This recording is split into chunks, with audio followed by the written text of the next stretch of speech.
Welcome to SVG-TV News for Monday, January 5th, 2026. I am Twyla Thompson with the details. Following the reported capture of Venezuelan President Nicolas Maduro in Caracas on Saturday, SVG's Minister of Foreign Affairs, Foreign Trade and Consumers Affairs, Dwight Bramble, says the government of St. Vincent and the Grenadines, SVG, is closely monitoring developments. Minister Bramble noted that St. Vincent and the Grenadines maintains diplomatic relations with both the United States of America and the Bolivarian Republic of Venezuela and is mindful of the potential regional and national implications of the situation. He said the government is carefully assessing how unfolding events could impact SVG, particularly given its long-standing engagement with Venezuela on energy, cooperation, trade, and regional diplomacy. The government of St. Vincent and the Grenadines is monitoring very closely the situation with regards to U.S. military action in Venezuela. Both Venezuela and the United States are friends of St. Vincent and the Grenadines. Indeed, we are members of the families of nations of the United Nations and of the Organization of American States. So you can well appreciate that the situation is of grave concern to our country and our region. As a small island developing state, St. Vincent and the Grenadines recognizes that there are possible far-reaching implications for our country. Resultantly, we will continue to follow closely the situation in Venezuela as it unfolds, and we will continue to assess and respond when necessary to possible economic and other impacts. Addressing concerns about the safety of Vincentians in Venezuela, Minister Bramble reassured the public that SVG's ambassador to Venezuela has confirmed that all embassy staff are safe and accounted for. He added that the government remains in contact with its diplomatic mission and continues to monitor the welfare of Vincentians residing in or traveling through Venezuela. I have been in regular contact with our ambassador to Venezuela, Ambassador Gareth Bino. He has informed me that all diplomatic staff are safe and that the current situation in Caracas is calm. He also informed that there have been no contact made by any Vincentian national who may be in Venezuela at this time. Prime Minister Friday and our government remains committed to the development of our people and our region. The Foreign Affairs Minister also stated that the government of St. Vincent and the Grenadines supports and aligns itself with the statements issued by CARICOM following the capture of President Maduro. He emphasized SVG's commitment to the principles of regional unity, dialogue, respect for international law, and peaceful resolution of disputes. As a member of CARICOM, we align ourselves with the statements made by the CARICOM Conference of Heads of Government and the Bureau of the Conference of Heads of Government made on January 2nd and 3rd, 2026, respectively.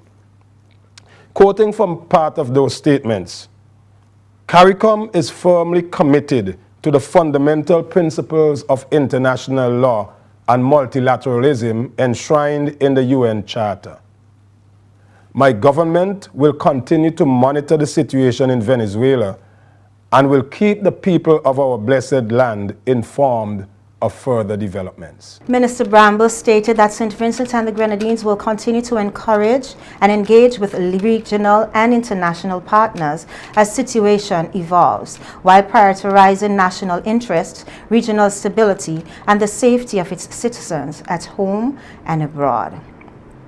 Former Prime Minister Dr. Ralph Gonsalves has criticized the statement issued by CARICOM following the removal of Venezuelan President Nicolas Maduro by United States law enforcement authorities.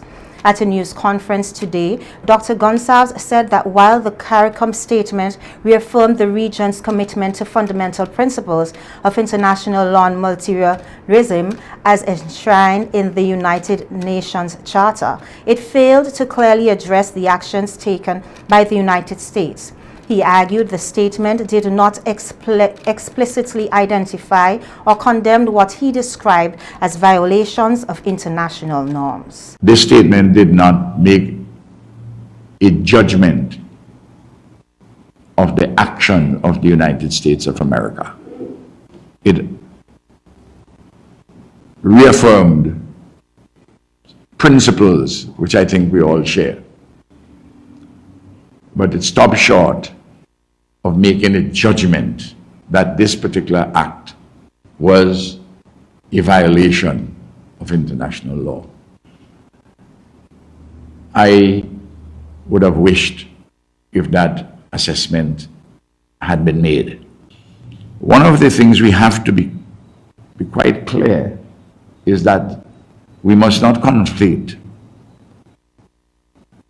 a military intervention or a political operation with law enforcement. According to Dr. Gonsalves, CARICOM needs to be more forthright and precise in its positions if regional countries are to move forward with clarity and confidence on major geopolitical issues. If we do not be clear about what has transpired and understand that this is a complete break with what has transpired before, we are not going to be able to go forward sensibly and wisely and maturely. Because if you can't say explicitly and make a judgment,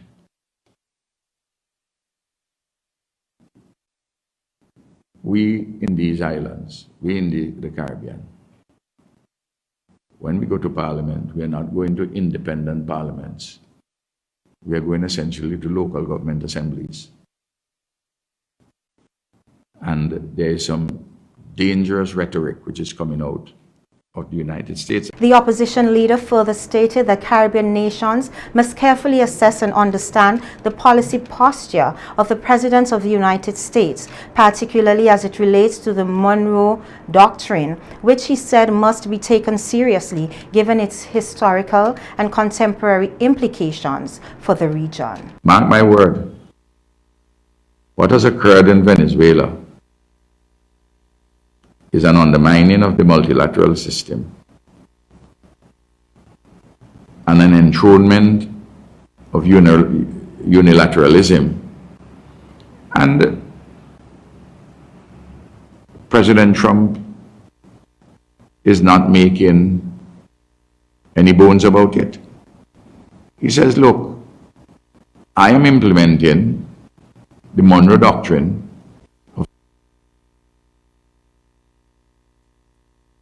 There's what is called in their national security document a Trump corollary. And he has given it a name, you know, he's a good marketer. He says that some people call it the Monroe Doctrine. So he's making clear that in this hemisphere, this is his government's strategic position. Dr. Gonsalves also pointed out that the CARICOM statement did not address the issue of President Maduro facing trials on the allegations made against him. He emphasized that such allegations must be proven in a court of law and raised concerns about whether Maduro would receive a fair trial in the United States. He reiterated that sustainable and appropriate solutions to the situation must ultimately be pursued through CARICOM, stressing the importance of regional dialogue, unity, and adherence to international law. On Saturday, the Solidarity Movement in St. Vincent and the Grenadines held a march and rally in Kingstown, denouncing actions taken by the United States following the law enforcement capture of Venezuelan President Nicolas Maduro. Participants in the march included local activists as well as members of the Cuban and Venezuelan communities. Among those present were Cuban Ambassador Carlos Ernesto Rodriguez and Venezuelan's Ambassador to St. Vincent and the Grenadines, Francesco Perez. Members of the Solidarity Movement called the immediate release of President Maduro and his wife, while stressing that St. Vincent and the Grenadines must remain vigilant in safeguarding its sovereignty and regional interests. And even as we march in support of the people and government of Venezuela, we are also calling for the immediate release of President Nicolas Maduro and his wife, who were abducted earlier this morning by forces from the United States of America.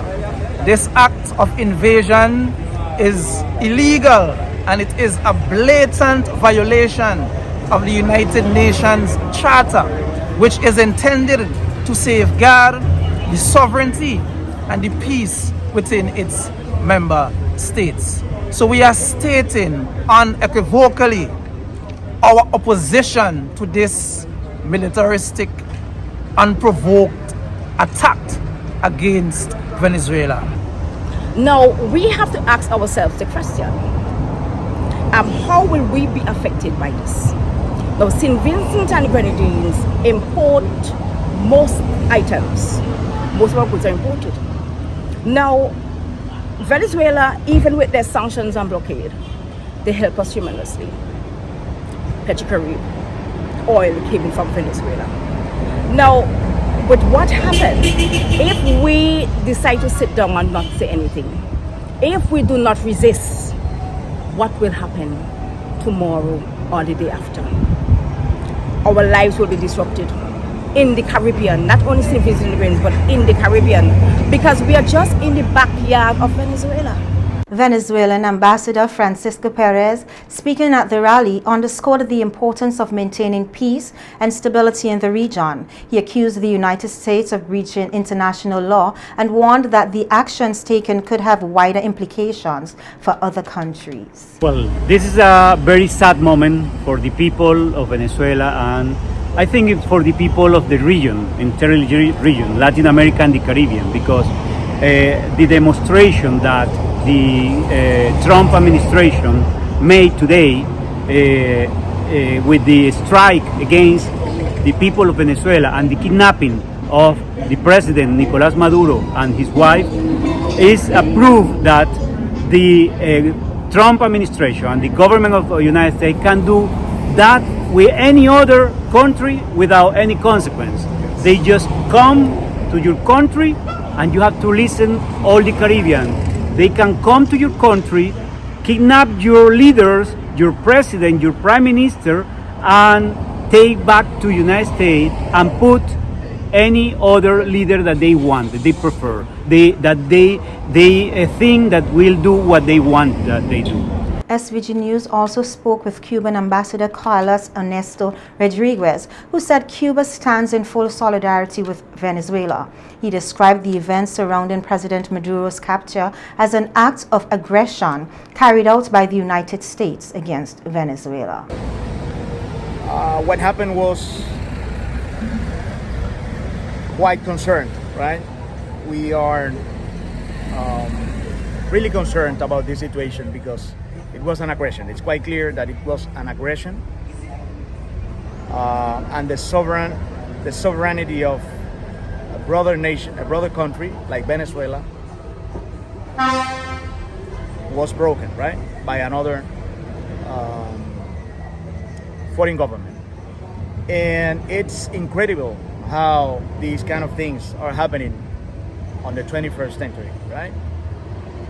We have this situation.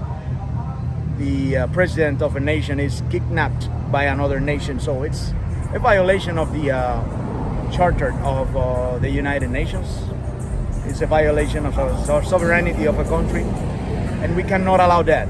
So we stand firmly with Venezuela, and I want our brothers and sisters from the embassy of Venezuela, I want them to know that Cuba is expressing its full support and solidarity in this very sad moment, and we hope that in the future everything will come back to normality. Minister of Foreign Affairs, Foreign Trade, Foreign Investment, and Diaspora Affairs, Dwight Fitzgerald Bramble, has announced a renewed and strengthened policy focused aimed at advancing SVG's foreign investment and diaspora affairs as part of the government's broader strategy to promote sustainable national development and improve the lives of Vincentians at home and abroad. In outlining this strategic approach, Minister Bramble confirmed the major personnel changes will be implemented to improve the government's capacity to pursue and execute its new policy agenda. As part of these changes, the current Executive Director of Invest SVG, Mr. Glenn Beach, will be replaced. Additionally, several foreign-based representatives have been recalled. They include Her Excellency Andrea Bowman, Ambassador of St. Vincent and the Grenadines to Republic of China and Taiwan, His Excellency Sino Lewis, High Commissioner of St. Vincent and the Grenadines to the United Kingdom, His Excellency Ellsworth John, Ambassador of St. Vincent and the Grenadines to the Republic of Cuba, Her Excellency Inga Rhoda King, Ambassador and Permanent Representatives of St. Vincent and the Grenadines to the United Nations, Mr. Rodney McIntosh, Consul General of the Consulate of St. Vincent and the Grenadines in New York, United States of America. The minister stated that these changes are expected to take effect by the end of February at the latest. He emphasized that the adjustments are intended to strengthen the institutional capacity of the ministry and ensure that leadership and diplomatic representation are aligned with the government's updated policies priorities. Minister Bramble added that this coordinated approach is expected to boost investor confidence, expand trade and investment opportunities for St. Vincent and the Grenadines, and enhance the contribution of the Vincentian diaspora to national development. Former Prime Minister Dr. Gonsalves says he is generally pleased with the appointment of members to the Police and Public Service Commissions. Speaking at today's conference, Dr. Gonsalves expressed full praise for most of the individuals appointed, describing them as capable and suitable for the important responsibilities entrusted to the commissions. The chairperson, Laura Anthony Brown, she's a patriot. I worked with her. Ingrid Fitzpatrick, similarly. I don't know a great deal about, similarly, Adrian Fraser. Good person, good human being. As in fact, all those which we have appointed during the ULP time. Blazer Williams as chairman was an excellent person. So I'm not going to be involved in denigrating good citizens who have come to service. I don't know a great deal about Alanson Cruikshank in his mature years. I knew him as a young man growing up. He's come from good family and everything. He has a good education. You know, he has his own politics. That's okay. However, Dr. Gonsalves said he remains uncertain about the appointment of Ronald Christopher, noting that he would need to take a closer look at Christopher's operations and overall role within the Police Service Commission before forming a definitive opinion. But I want to advise them in relation to the Police Service Commission. When you appoint a policeman, an ex-policeman on the Police Service Commission, you have to be careful. And I'm asking the other members of the Police Service Commission to bear this in mind. It is well known that Ronald Christopher would have loved to be Commissioner of Police. No problem there, everybody can be entitled to his or her ambition. But there's always a danger, and you have to watch for it, that a person who had the ambition to be Commissioner of Police become Commissioner of Police. The other members of the Police Service Commission have to watch him to see that he doesn't want to run the police force from the Police Service Commission. Meanwhile, Dr. Gonsalves also congratulated Stanley Starkey John, who has been identified as the incoming Governor General of St. Vincent and the Grenadines. I think that my friend Starkey would do a responsible job as Governor General, and as an erstwhile colleague, he, you know, I congratulate him on his appointment, and I wish him well, and I'm sure that he and I would have opportunities to have conversations. Esteemed legal practitioner Stanley Kendrick John will be sworn in tomorrow as the 8th Governor General of St. Vincent and the Grenadines. The official swearing-in ceremony is scheduled to take place at Government House at 9 a.m. and is expected to be attended by government officials, members of the diplomatic corps, representatives of the judiciary, and invited guests. John brings to the office a long and distinguished legal career.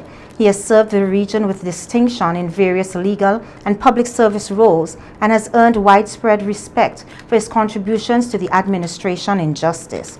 In recognition of his professional excellence and the service to the legal profession, he was awarded the prestigious title of King's Counsel. Kissy, as Governor General, John will serve as a representative of His Majesty King Charles III, carrying out constitutional and ceremonial duties, including the appointment of ministers, assent to legalization, and the promotion of national unity and civic responsibility.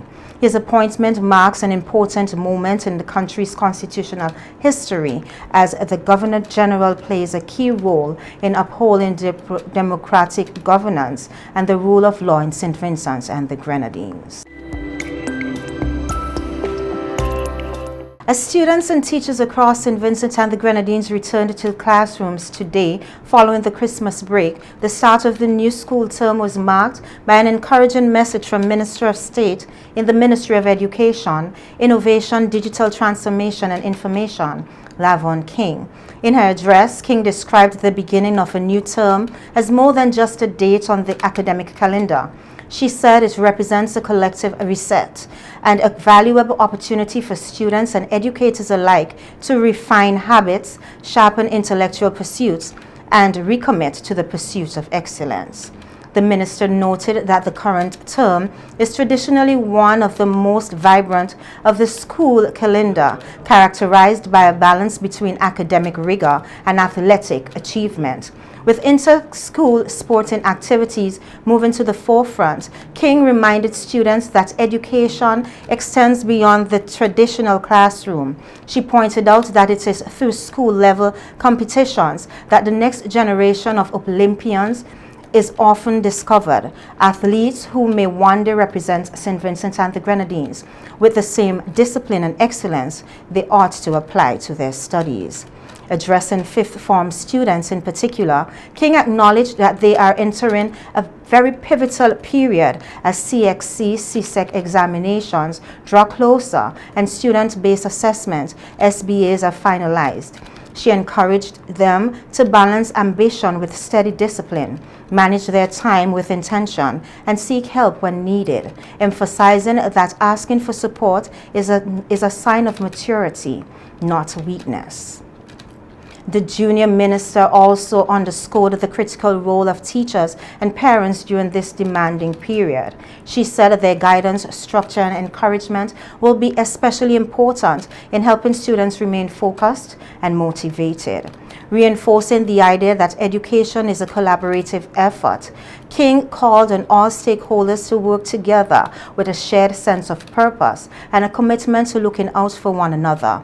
She concluded by wishing students, teachers, and parents a safe, intellectually stimulating, and productive term, while reaffirming the new government's commitment to building a future defined by innovation and opportunity. After a fire gutted a section of the building at Kittles, teachers and students, parents, and education officials gathered at the school compound for a time of special Thanksgiving service to mark the beginning of the new school term, despite the extensive damage caused by the blaze on Monday, December 29, 2025.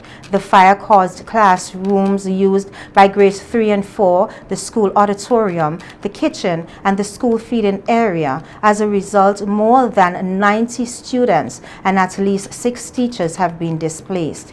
However, decision was taken to have students remain at the school, and the older students of grades 5 and 6 will be temporarily accommodated at the Camden Park Community Center, where classes are scheduled to begin on Monday, January 12, 2026. However, in the meantime, they are engaging in online learning. Today's Thanksgiving service held under the theme Grateful Hearts, Resilient Spirits, giving thanks amidst the flames, brought together the school's community in reflection and unity. Head teacher, Mrs. Donette Ferdinand, said that while their hearts remain heavy as they reflect on the events of the day of the fire, she is grateful that the school community was able to reunite following the Christmas break. I also wish to welcome our visiting dignitaries, friends, and supporters. Although we would have loved to have you here under more favorable circumstances, we do appreciate your presence, which indicates to us that you are concerned for our well-being. Welcome to the Kittles Government School, and thank you for being here. If you clap, you have to clap, you know, you have to really clap. Now, I know that our school looks a lot different today. We no longer have our beloved hall. And it is okay to feel sad about that. However, while the building is gone, what is most precious to us are sitting here before us and standing around here. You, our students, our teachers, our people. We are so grateful that we have each other today. And like today's theme suggests, we give thanks even amidst the flames. It could have been so much worse. As you know, as many of you know, we at the Kittles Government School are strong. We are strong, we are resilient, and we know how to fight. It is this resilient spirit that assures us that despite this major setback, we are going to rebuild better and stronger. Ferdinand told the gathering that there is still much to be thankful for, noting the tangible support received from various institutions and organizations since the fire. She said this outpouring of assistance has been a great source of encouragement during a very difficult time. Parliamentarian and representative for the area and Minister of Transport and Infrastructure, Nigel Nature Stevenson, reaffirmed the government's commitment to rebuilding the damaged school facilities.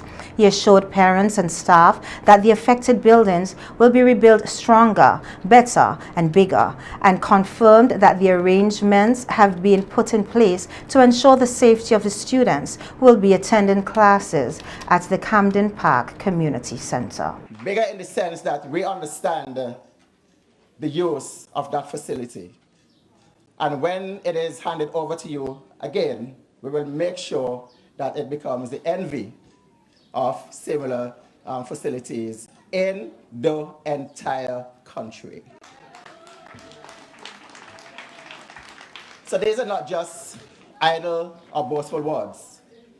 These are words that I'm speaking, words that we have actually come to talk because we have sat down and determined the best way forward for this school. But then again, as I leave you, as a Minister of Transport et al., I want to say to you that I know some people are very anxious about the arrangement for the next week or so into the next term at the facility at Camden Park. But I've already spoken to the permanent secretary in my ministry and is having dialogue with the traffic department as to how we can make that area safe for our students. And why this decision has been made to allow for the older students to attend that facility, which makes good sense to me, because they would be able to maneuver the traffic. And speaking about traffic, we know that that area is a veritable racetrack. We know that for sure. We know how fast those vans go up and down that road. So at the moment, I am working in collaboration with the police to ensure that there are some speed bumps in that road. Okay, once we introduce that, that is going to reduce the velocity of the movement of those vehicles, except they want to mash their vans up. But safety is of paramount importance to us. Minister Stevenson also announced that transportation has been secured for students who will be attending school at the temporary location, with a dedicated bus service to assist families. Meanwhile, Minister of Education, Innovation, Digital Transformation and Information, Mr. Philip Jackson, acknowledged the hard work and dedication of the various personnel and government departments involved in ensuring that students are able to resume classes for the new school term, despite the many challenges. As soon as the members of the team at the Ministry of Education heard that there was a fire, and thanks to your area representative, the Honorable Nigel Stevenson, for breaking it live on Facebook, as soon as we heard, everybody got into gear. And the chief and the PS immediately start putting plans together about what are we going to do? How are we going to relocate those students affected? And that was happening within minutes of the fire. So let's give a hand of applause to our leading team at the Ministry of Education. And then Minister Nigel Stevenson said, Minister Jackson, we got to be down there on site. And we came on site and we stayed until minutes to 10 in the night. And you know what? I met your teachers here at that late hour, trying their best to save as much as they could. So let's give a round of applause for your staff. And also there were other agencies in the government who were already activated and making sure that we have a swift and united response.